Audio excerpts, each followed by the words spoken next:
Hello and welcome to our final session of Lunch Well. Thank you for joining us this week.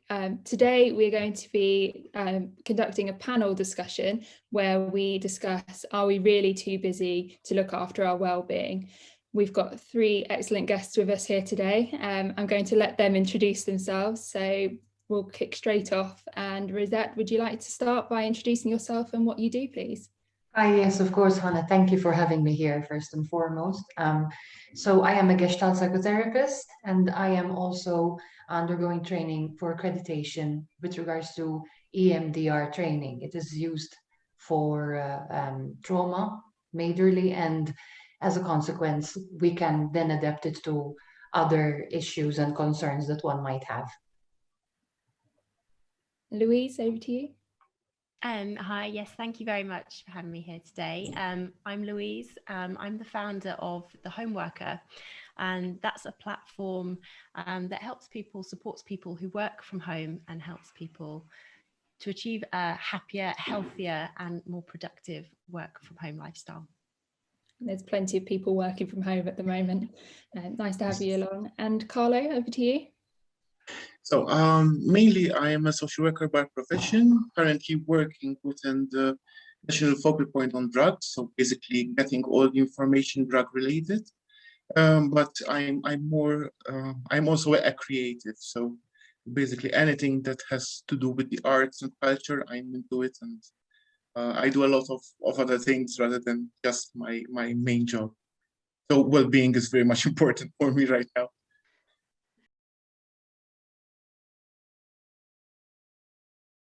I mean, for a start, it is a health pandemic.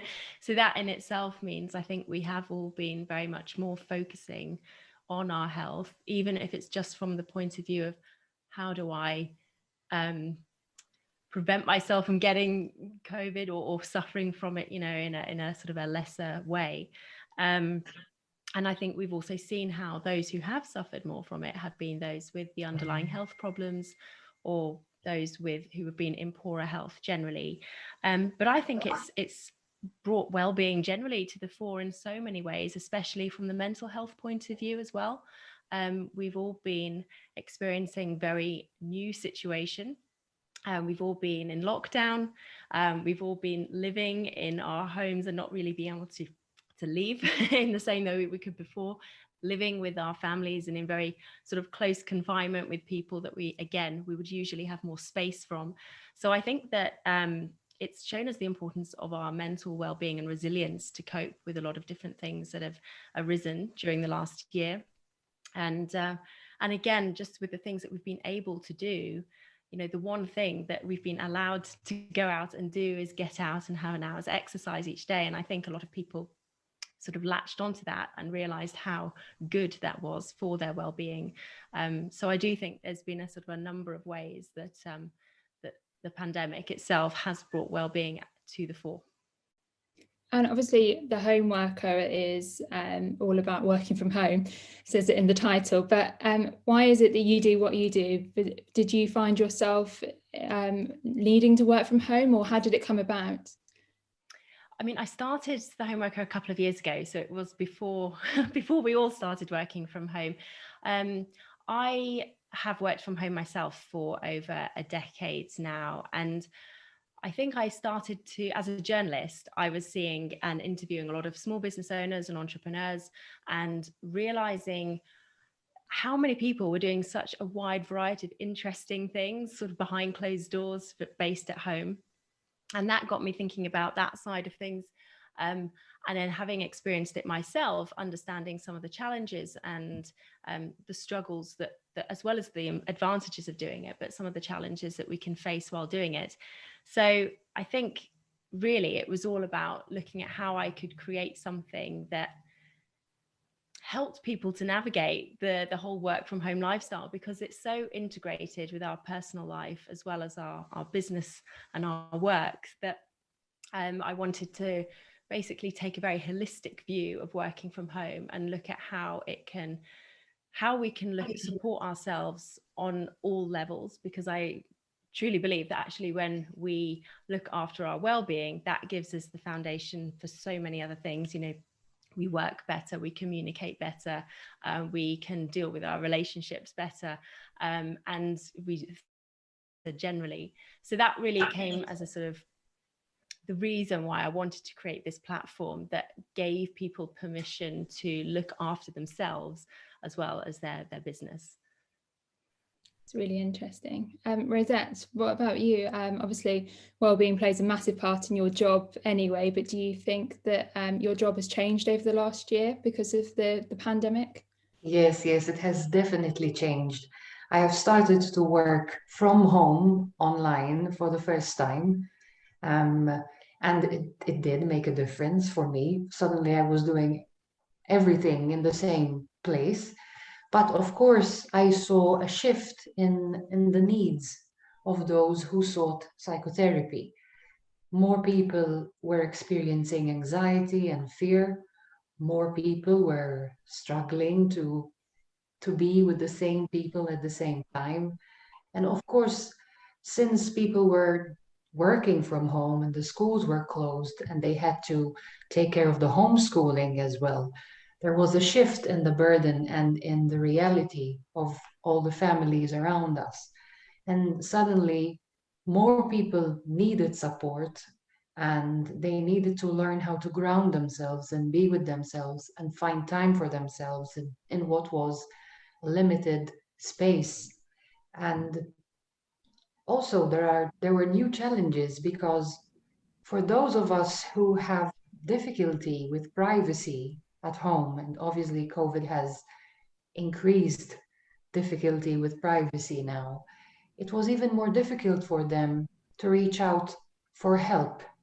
So then one had to get to become innovative in how to reach out and how to provide support and then how to be present.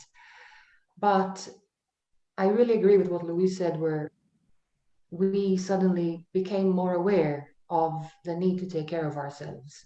It has come out more in the foreground, and people have been getting creative in finding new ways on how to become even more self-aware and self-supported.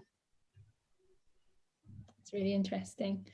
Carlo, do you have anything to add on the well-being, rise in well-being? Yes, well, as Louise and Rosette have said, basically the me parts of the pandemic basically played an important part on how people are perceiving themselves and their surroundings. And one of the main issues was and is right now is the aesthetics of it.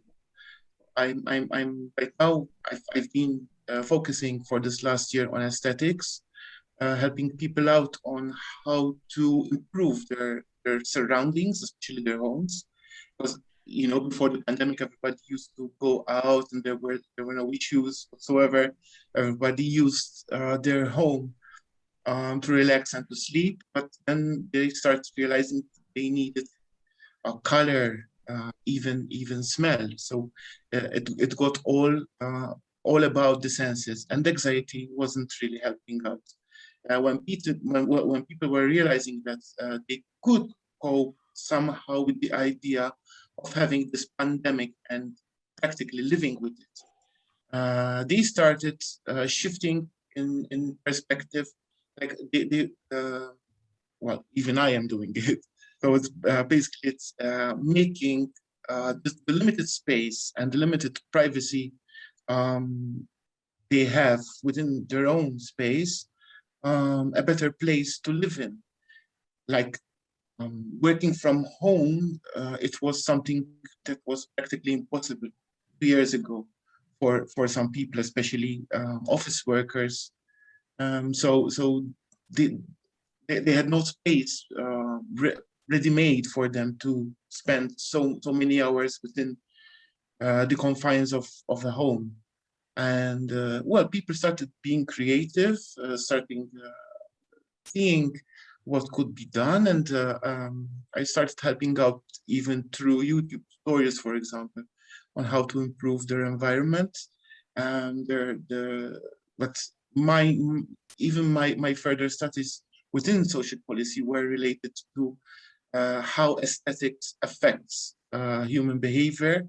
And one of them was the anxiety and lack of it. So basically it was like a balance in between on how we see ourselves and how we see our surroundings. So aesthetics for me is something really important. It's really interesting, especially as people are spending so much time at home in the same environment all day. They're not getting out, they're not doing the commute maybe, and they're sat at their desk at home. It's really important that you feel comfortable in that environment. I'm going to pass over to Laura now, who's another member of our Lunchwell team, to continue with the questions. Is there anything you do in particular to improve your daily well-being? I'll start with you, Carlo. Okay, well, I don't do anything in particular, but I tell a lot of people what they can do. One of them is create a routine.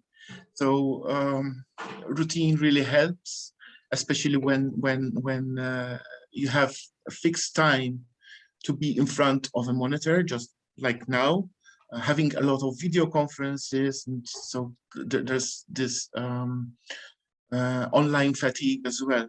So somehow you have to move between one chair and another, not just staying in front of screen. Being like creating a balance between work and not only work, but also homework. And if you have other people living within the boundaries of your home, especially if there are children, you have to balance work with children and also leisure time. Leisure time could be very limited, but there's always something to come up with. And well, I try to balance all these things. I have relatives who were in quarantine, for example, others who had COVID. So the stressors are there. So it's not just living in a bubble, but routine helped a lot to reduce that anxiety. Definitely. What about you, Louise? Do you do anything that improves your well-being? I do, and it's something I've thought about quite a lot, particularly over the years with running the Home Worker too, because it's always been about how people can look after their well-being, but how that equally helps people with their productivity and their work. And so I agree with what Carlo was saying about having a routine and a structure, which I think particularly in the last year has been important, because it also gives us a sense of safety. I think if you've got some routine to your day, which I think a lot of people have been lacking over the last 12 months.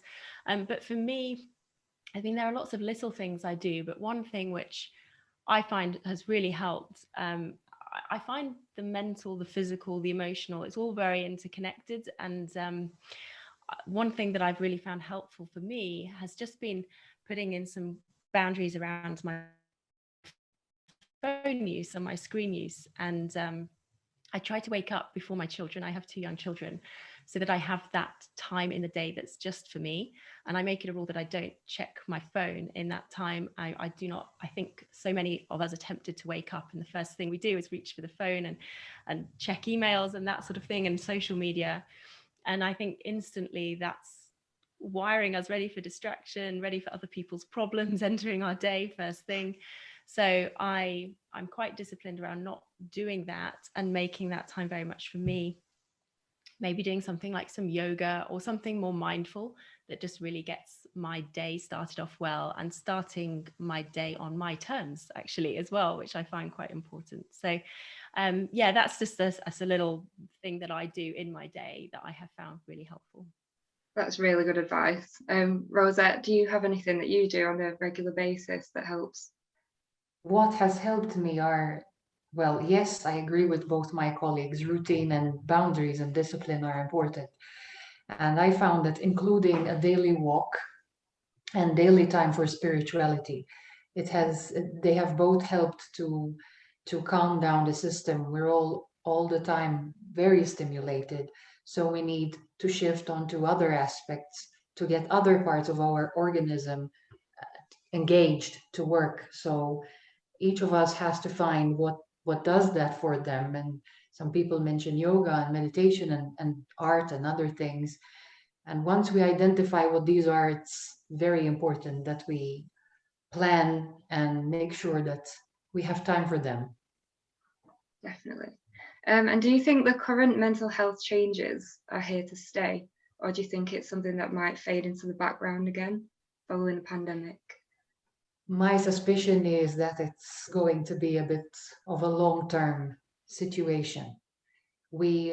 Our life has been shifted in a big way. It's like we have no proper ground to stand on at the moment, and that affects our whole being as individuals and as a community.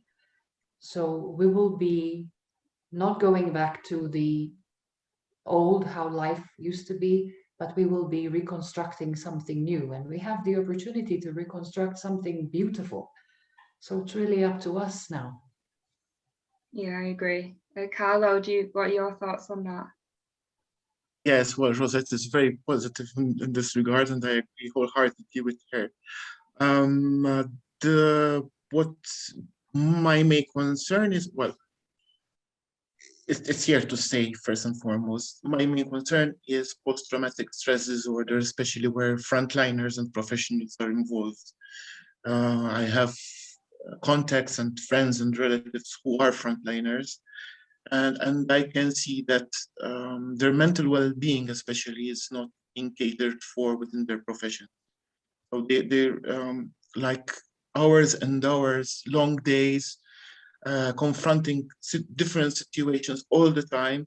They are COVID related as well. So there's this trauma going on, and there's no real support where these people can wind down all these issues they are facing.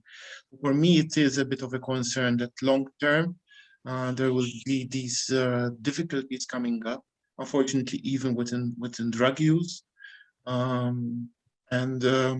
What we need to do something about. But as Rosette said, it's important that we deconstruct and reconstruct something new and something beautiful.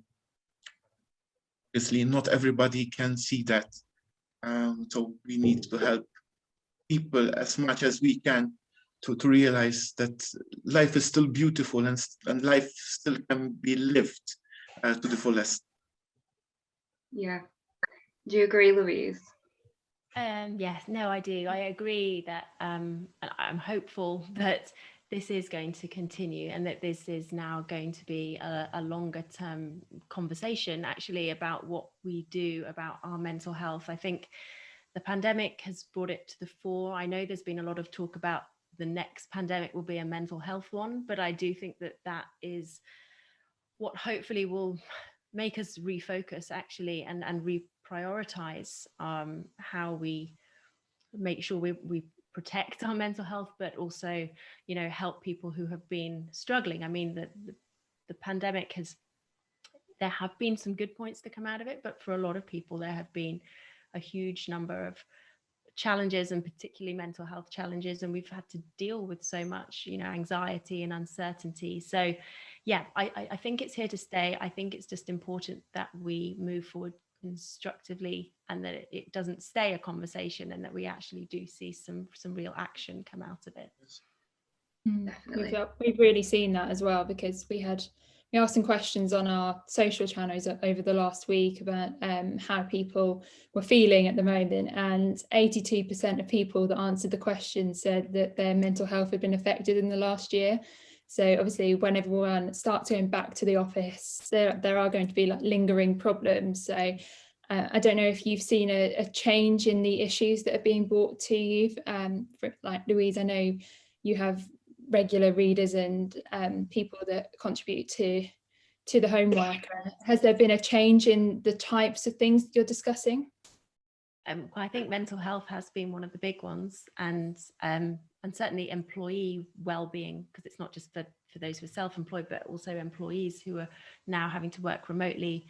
You know, that lack of social interaction, the fact that you're very alone even if you're not alone, you know, with you've got family around, you can be very alone with your problems, even though you're at home, and you can, you know, any work stress or negativity is coming at you, but it's in your own home, and you don't have that commute or that space or time to sort of decompress and process things after work so much. You have a few steps before you're back in where you are meant to be relaxing and living and enjoying family time. So those sorts of things, the boundary setting, the challenges with just dealing with any sort of work related stress and not letting it seep into that personal time.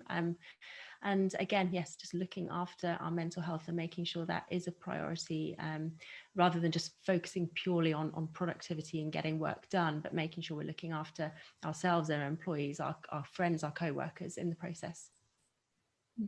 Rosette, what about you? Have you seen a change in the issues that are being brought to you?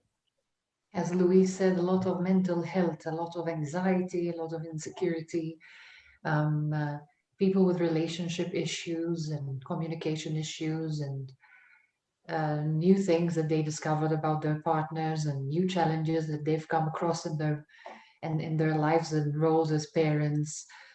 Many things have been brought into the foreground, I believe, because life was all hustle and bustle, and certain things went unnoticed. And suddenly we can't run away from them. We have to look at them. They have emerged, and they are emphasized, that amplified.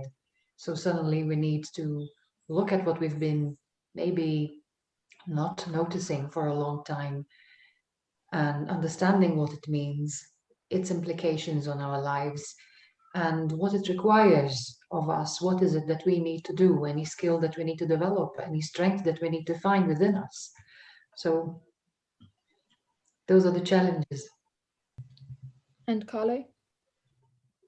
Oh, well, yes, mental health has been at the forefront.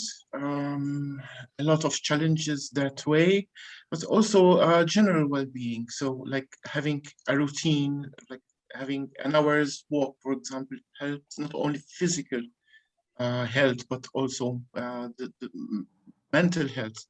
Well, it depends also where you go walking. So if you're within the boundaries of a nice village, you can really relax. But then if you're in a town or a city that's still full of construction, for example, it really doesn't make that impact. But the fact that you're walking, the fact that you're moving around, helps you also not only be fit, but helps you be part of the surroundings. I've noticed, yes, the general sense of well-being somehow has been reduced to hours of clicking. So how much you click on your social media, how much you click in front of your laptop or computer affects what you've become, basically. So my topmost comment would be, let's limit ourselves to being with those around us. Let us understand who we are and what are we doing within our own boundaries. And if we can't reach to ourselves, it means that we can't reach out to others, and many other people need our assistance, even just on a telephone call, for example.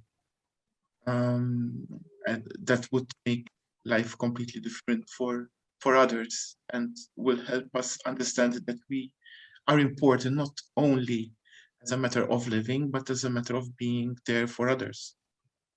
Yeah, I think communication is one of the key things, isn't it, that comes with well-being. I think we're really lucky that we have smartphones and we can see people on FaceTime, or we can pick up the phone and give someone a call, or just drop them a message, and we have that at our fingertips. So I think that's one of the sort of saving graces that we've had over the last year. Yes. Is there any pieces of advice you'd like to give the people watching in improving their mental well-being? Definitely find some quiet time if possible.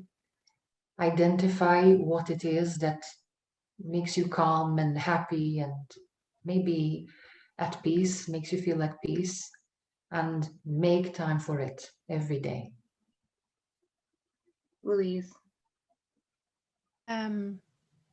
There are a couple of things that spring to mind for me in terms of just making sure we are looking after ourselves. The first was sleep. I think we need to all prioritize our sleep a lot more. It's just so important for feeling good, as well as being able to cope with everything else that comes at us in the day. But for me, one thing I would really want to highlight, and I guess this comes from the home working perspective, but it is movement and incorporating movement in your day. You know, it's very easy, particularly if you're working from home, to just stay chained to the desk. We have a lot fewer opportunities or reasons to get up and move. You know, we're not walking to see colleagues or friends at other desks. We're not going to the photocopier for runs or getting up for lunch breaks. So making sure that we do move, making sure we, you know, whether it's just getting up regularly and having a stretch or going for that walk in the day, just making sure you are incorporating some good movement, because it's good for everything. It's mind and body and creativity as well. Definitely. Carlo, do you have any advice?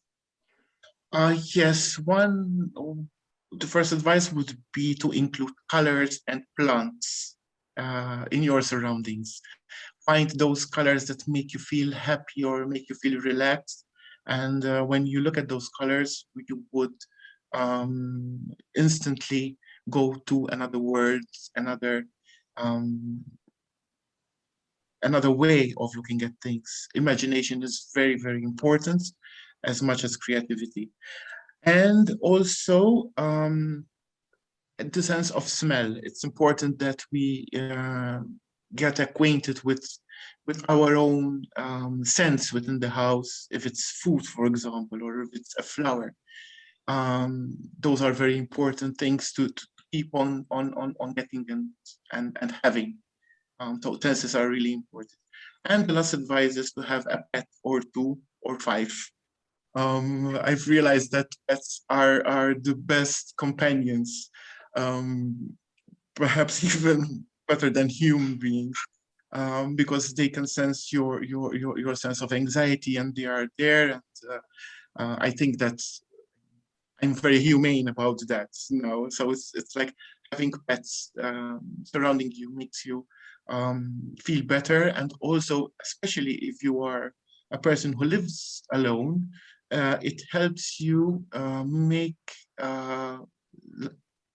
it gets you care for another living thing, and that creates in you that comfort that you are doing a good thing to another living thing, not only a human being but also an enemy, and that makes you feel better. I agree. I have 2 cats myself, and they do make each day so much better. They're only 4 months old.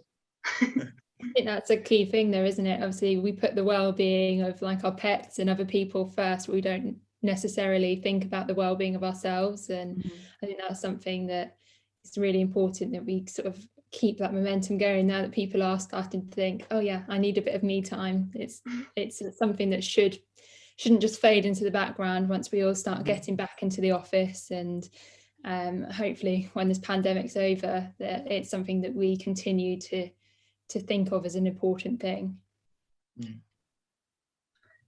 Well, thank you so much for talking to us today. I think we'll leave it there, but if you've got any questions for our panel, whoever's watching, please feel free to give us a message.